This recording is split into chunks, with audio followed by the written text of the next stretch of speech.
It has been an absolute pleasure covering the Players Era Tournament in its second year, from 8 teams last year to 18 this year.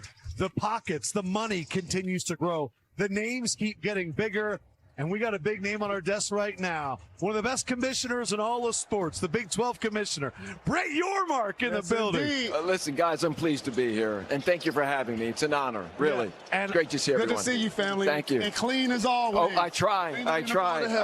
And what a time to have you here, as an announcement was made today. According to social media, what a partnership is having between the Players Era and the Big 12, announcing a partnership.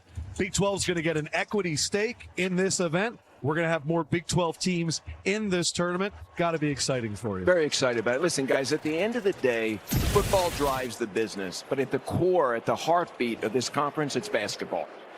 And why not bring March Madness to the fall in November? And that's what TNT and that's what the Players Era folks are trying to build here. We want to have a vested interest in building that.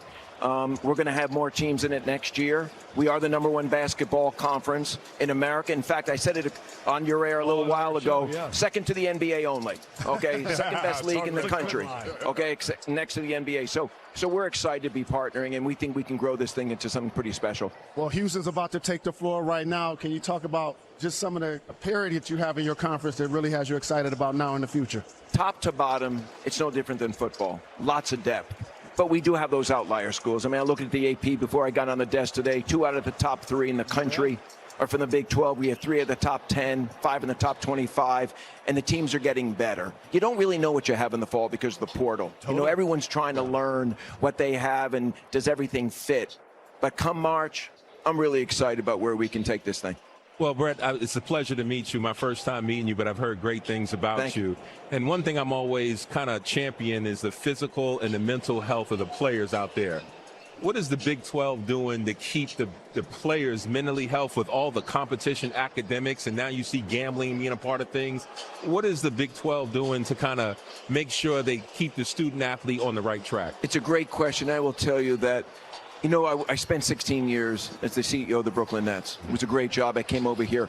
At the core of what we do, it's a purpose-driven industry. It's about the student-athlete. So I can tell you, rest assured, we are working with our schools, our athletic directors, administrators, on making sure that the health and wellness of our student-athletes is paramount.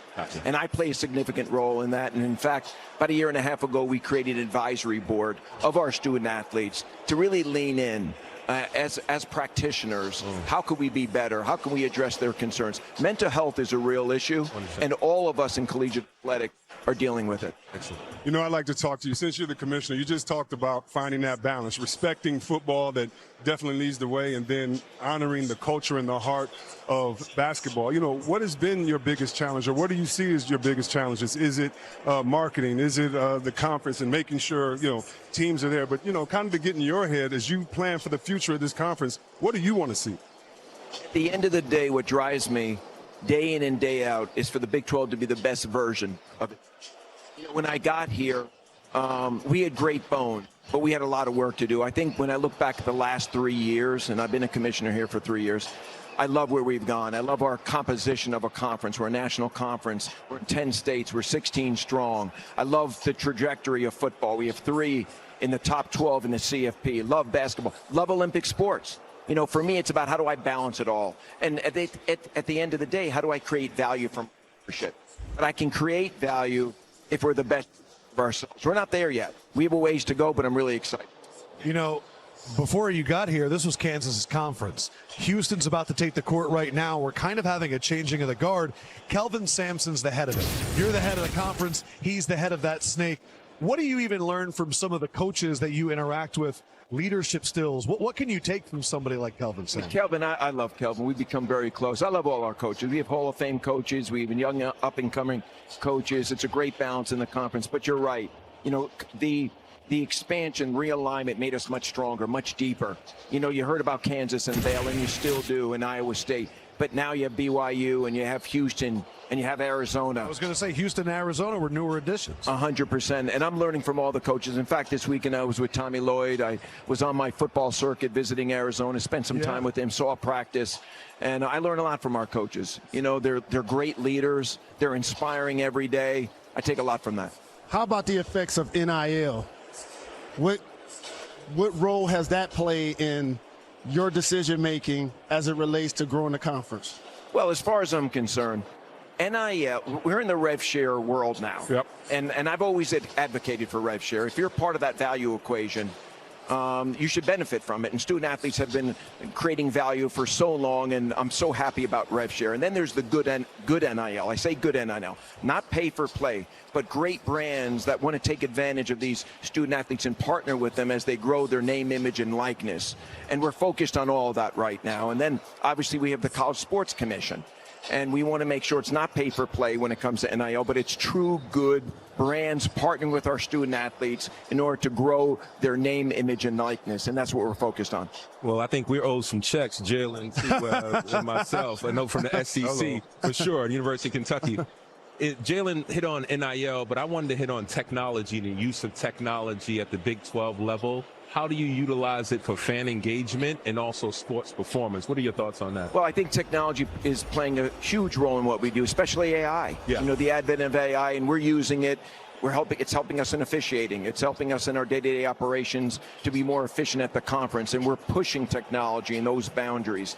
You know, you think about our replay room. We're about to announce a new replay room for football, and it's going to be the latest and greatest technology, and we're going to partner with some of the best in football and technology to help drive, you know, our path forward. But technology plays a critical role, and it creates efficiencies for us, and certainly something we're investing in and leaning in. Interesting. If you'd like to get any college football playoff commentary out there right now, well, first of all, BYU seemed a little low for me. No, I would agree with you. I just want you to go off like WWE set 'em style. up, First of all, I want to say that TNT has been an incredible addition to our family.